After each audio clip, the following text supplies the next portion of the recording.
샬롬, 성도 여러분 반갑습니다. 저는 웨스트민스터 신학대학원에서 역사신학을 강의하고 용인 새사람교회에서 목회를 감당하고 있는 김학관 목사입니다. 지난 2017년은 종교개혁 500주년을 맞이해서 한국교회가 회개와 개혁의 목소리를 높였던 그런 한 해였습니다. 본래 기독교는 예수님께서 말씀하신 하나님의 말씀과 또 사도들이 전한 순수한 복음과 진리 위에서 세워졌습니다. 그런데 역사를 지나면서 인간의 죄성과 세상의 철학과 악한 영들의 미혹으로 말미암아서 교회가 진리를 잃어버리고 또 빛을 상실한 그런 교회가 되었습니다.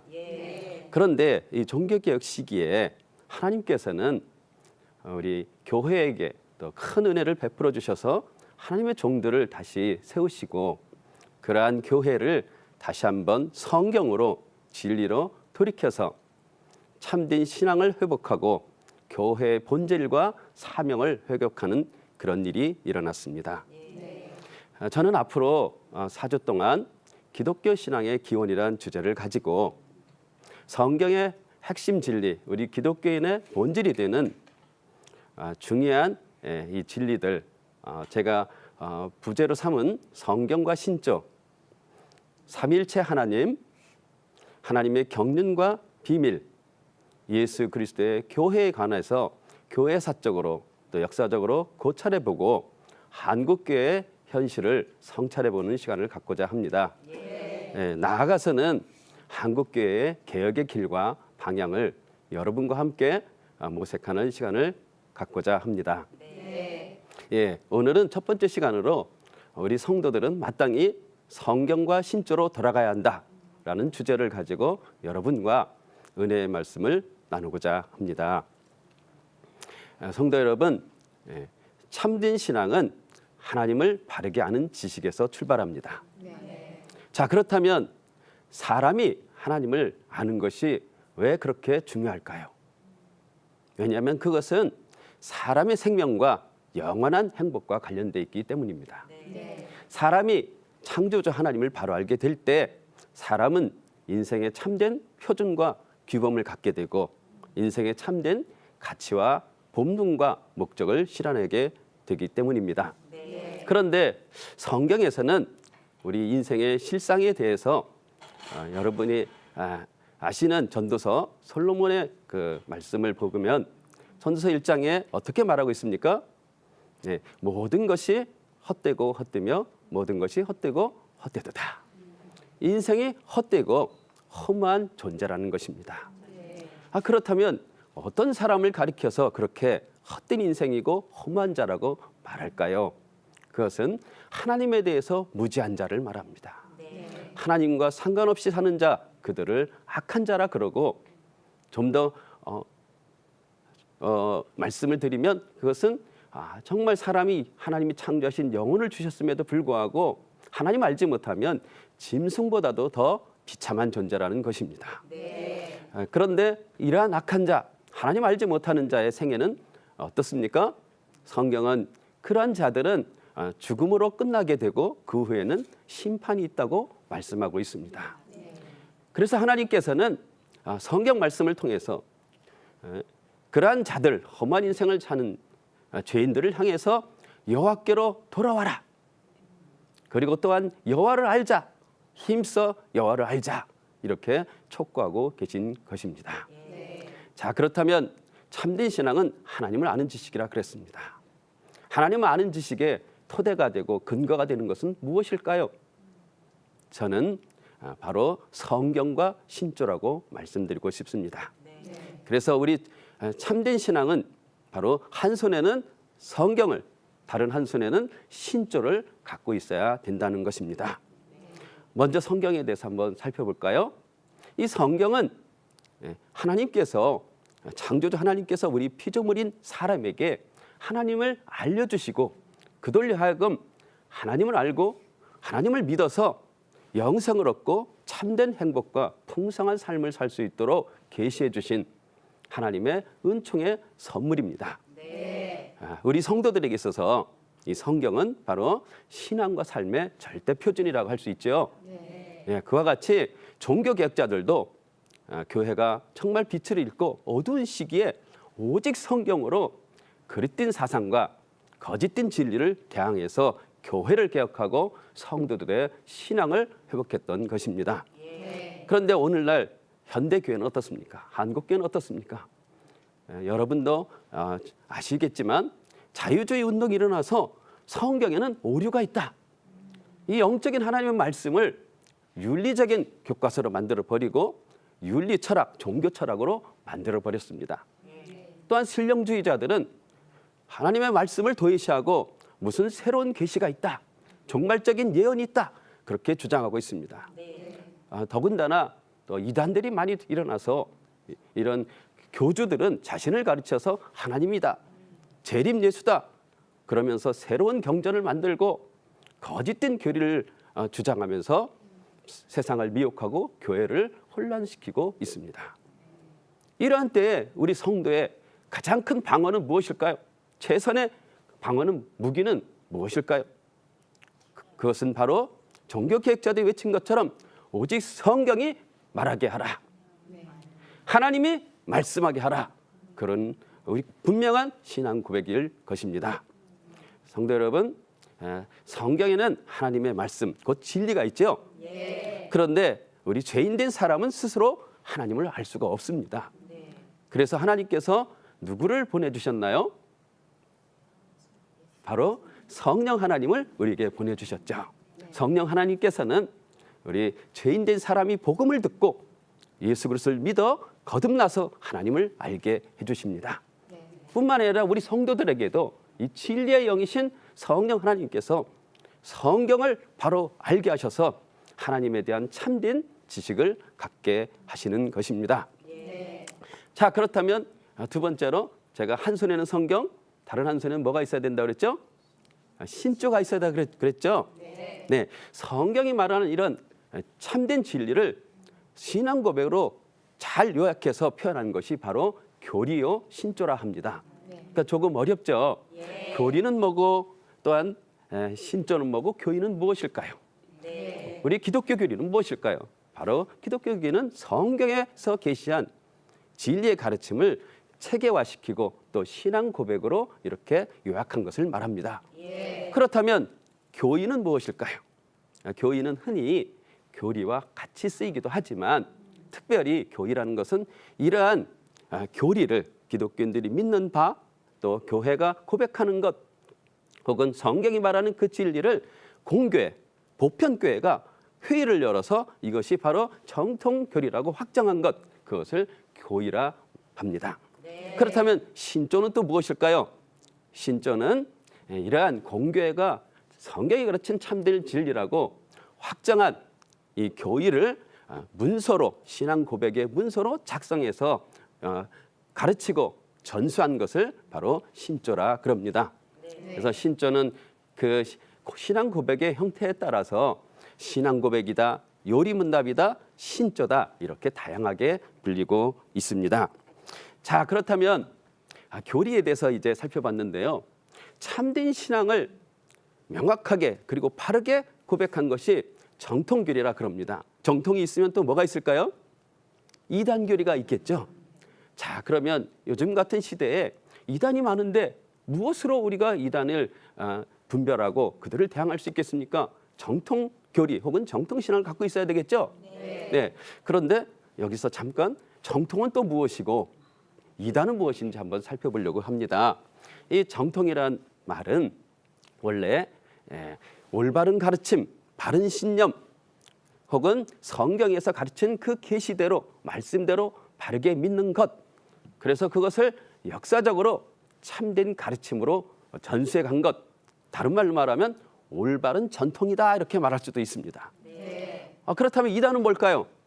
바로 이와 같이 성경이 가르친 계시에서 벗어나서 혹은 역사적인 올바른 진리의 전통에서 벗어나서 그릇된 주장을 하거나 그것과는 불일치한 어떤 사상을 얘기할 때 이단이라고 말할 수 있겠죠. 그래서 성경에서는 이단이란 단어가 분파다, 파당이다, 분당이다, 사적인 의견이다, 편견이다, 탈선이다, 일탈이다 이런 용어를 쓰고 있습니다. 여기 기차 그림이 보이시죠? 네. 만약에 기차가 정상적으로 달리려면 바로 올바른 위치에서 궤도에 서 있어야 되고 또 똑바로 그 정확한 방향을 향해서 나가야 되겠죠. 그럼 이단이라는 건 무엇이겠어요? 바로 이러한 정상적 궤도에서 이탈해서 탈선해서 그 길에서 떨어진 것을 말하는 것이죠.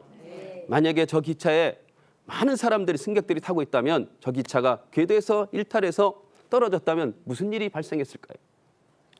엄청난 많은 사상자들이 발생했겠죠. 네. 그렇다면 또 개혁은 무엇일까요? 제가 서두에 종교개혁에 대해서 말씀을 드렸잖아요. 개혁이라는 것은 그 원래의 뜻은 바로 이렇게 탈선한 자리에서 그릇된 자리에서 원래의 자리로 돌아가는 것, 바로 세우는 것. 그래서 사람이 뼈가 부러지잖아요. 그럼 어딜 가요? 정형외과 가서 다시 그 부러진 뼈를 바르게 고친다. 이런 것이죠. 바로 개혁이란 그런 뜻에서 출발한 것입니다. 그러니까 잃어버린 정통 가르침, 잃어버린 진리의 참된 가르침, 역사적인 전통으로부터 다시 회복해서 그 자리로 돌아가는 것이죠. 여기에는 두 가지 뜻이 있어요. 하나는 참된 정체성을 회복하는 것이고 정상적인 궤도로 돌아가는 것이고 또한 거기에 머무는 것이 아니라 원래 가고자 하는 그 방향으로 달려가야 한다는 것이죠. 그래서 성경에 여호수아 1장 7절 8절 말씀해 보면 이렇게 말씀합니다. 너희는 여호와의 율법을 주야로 묵상하고 그런데 뭐라고 말씀하십니까? 좌로나 우로나 치우치지 말고 그 가운데 기록한 대로 다 지켜 행하라. 그리하면 내가 형통하리라. 이렇게 말씀하고 있죠. 예레미야 6장 16절 말씀에는 원래 여호와 하나님을 섬기던 이스라엘 백성들이 하나님을 버리고 바른 길을 떠나서 우상을 숭배하다가 하나님의 저주를 받고 심판을 받아서 멸망당하게 되죠. 그런 이스라엘 백성들을 향해서 이제 곧 멸망할 남유대 백성들을 향해서 예레미야가 그런 말을 합니다. 가던 길에 멈춰서서 옛적 길, 선한 길이 어디인지 알아보고 그리로 돌아가라. 그리하면 내가 평강을 주리라. 이런 말씀을 하고 있죠. 네. 그렇다면 이런 정통신앙의 내용을 담고 있고 그렇게 신앙 고백으로 표현해서 우리에게 전수된 신조는 어떻게 형성됐을까요? 먼저 한 그림 하나를 볼까요? 여기 보면 물고기 그림이 있어요. 여러분이 잘 아시는 그림이죠?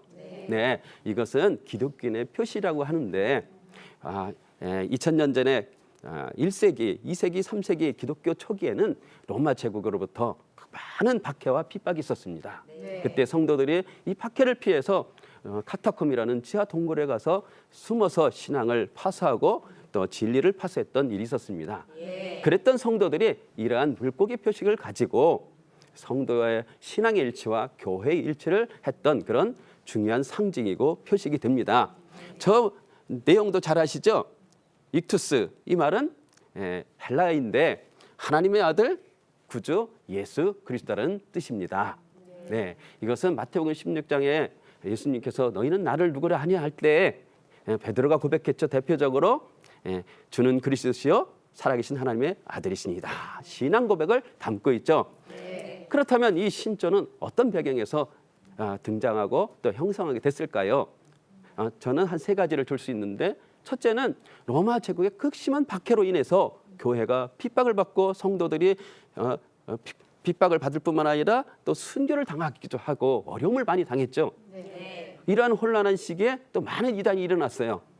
기독교가 탄생할 때 유대교 문화도 있었고 헬라 철학의 문화도 있었기 때문에 그렇게 혼합주의적인 이단들이 나타나서 정말 교회를 어지럽혔습니다. 성경에도 보니까 사도 바울도 저런 이단들을 경계하라 그러고 사도 요한도 적그리스도가 나타났다. 그들을 경계하라 이런 말을 하고 있죠. 이러한 때에 성도들은 핍박 가운데 배교를 하기도 하고 어떤 사람은 이단에 빠지기도 하고 이런 혼란한 상황에서 각 교회의 지도자들은 이들은 특별히 사도들의 계승자고 후계자들이었어요. 제자들이었어요.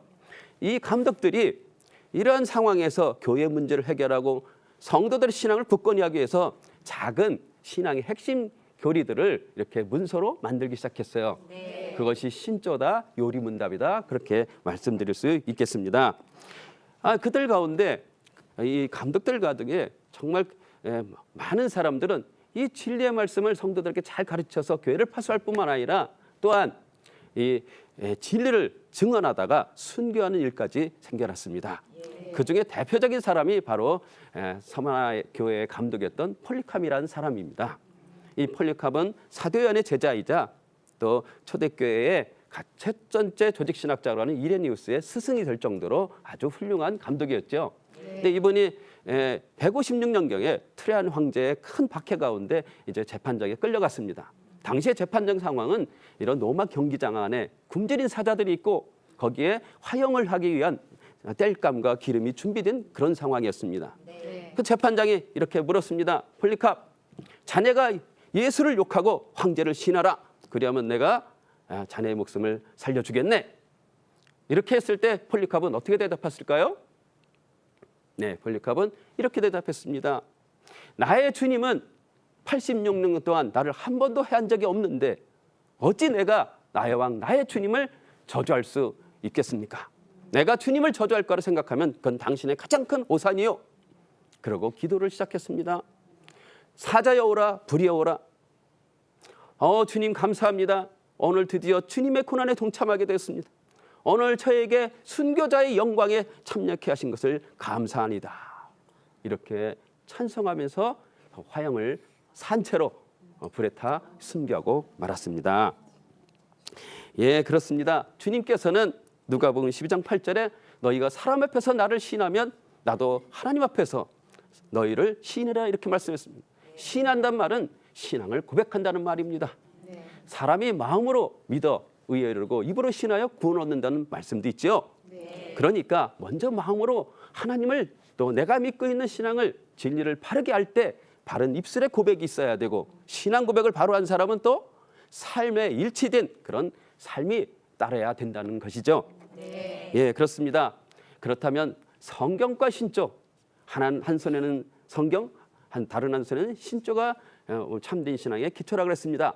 어떤 관계가 있을까요? 성경은 신앙과 진리의 절대 규범이고 이 신조는 교리의 규범이라고 말씀드릴 수 있겠습니다. 성경은 신조의 기초고 모든 다른 신조는 어디에서 나와야 합니까? 바로 성경에서 나와야 되겠죠. 성경에 부합한 것만이 정통 신조라 말할 수 있겠죠. 그래서 이 신조는 교회와 또 목회의 중요한 아주 지침이라고도 말할 수 있겠습니다. 이 신조는 그렇다면 오늘 제가 신조가 중요하다 그러고 우리가 신조로 돌아가야 한다 그랬습니다. 신조를 배워야 한다 이런 말씀을 드렸습니다. 왜 신조가 필요할까요? 그것은 처음에는 아까 말씀드린 대로 초대교회에서는 교회의 신자들을 핍박과 이단 가운데서 보호하기 위해서 새신자나 혹은 세례자들을 신앙으로 교육하기 위해서 이 신조를 작성했다고 그랬습니다. 교회의 예전으로 쓰기도 하고 성도의 신앙교육을 위해서 사용하기도 합니다. 더 중요한 것은 바로 이단을 대항하기 위한 것이죠.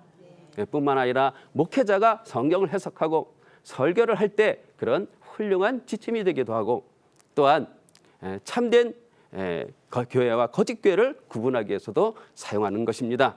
나아가서는 우리 성도들이 세상에 나가서 우리가 믿는 바를 바르게 변증하고 전도하기 위한, 전파하기 위한 아주 중요한 개념을 갖고 있죠. 네.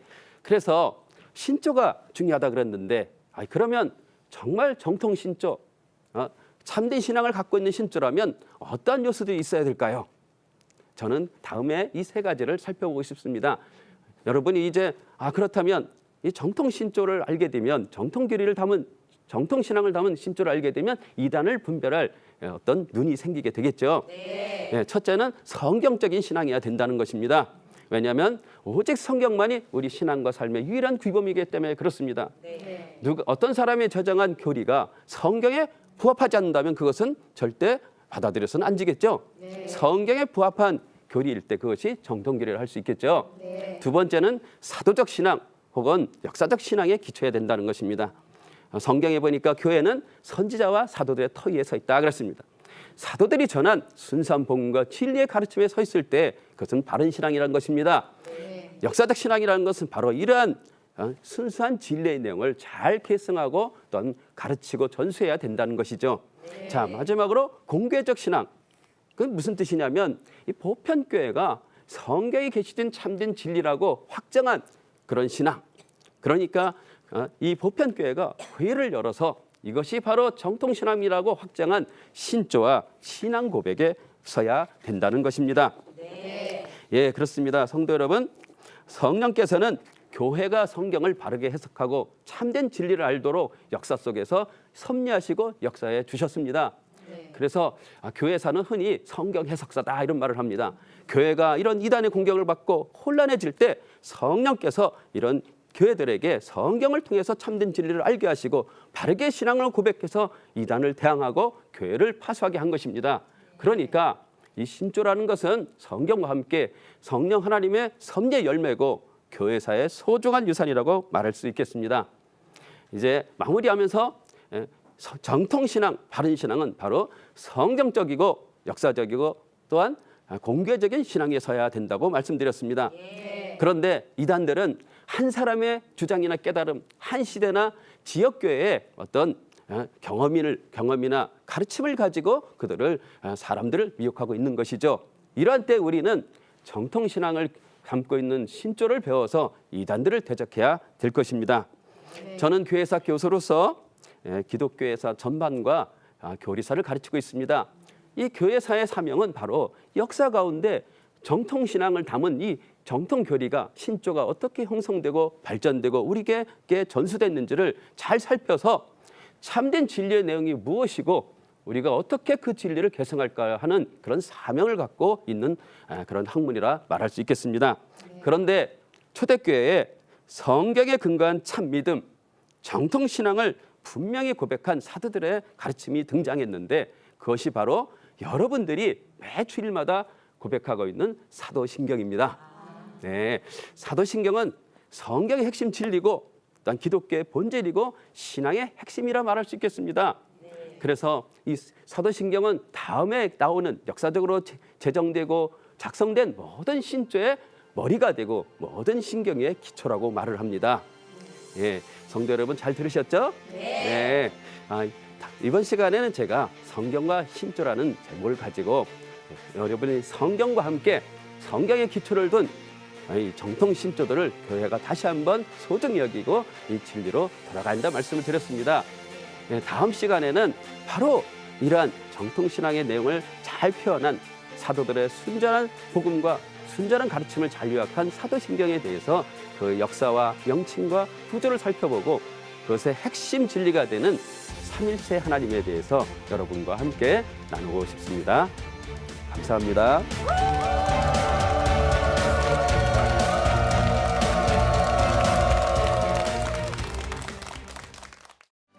이 프로그램은 CTS 방송가족의 사랑과 후원으로 제작되었습니다. 후원 전화 02-6333-1003번, ARS 060-800-1111번으로 전화주세요.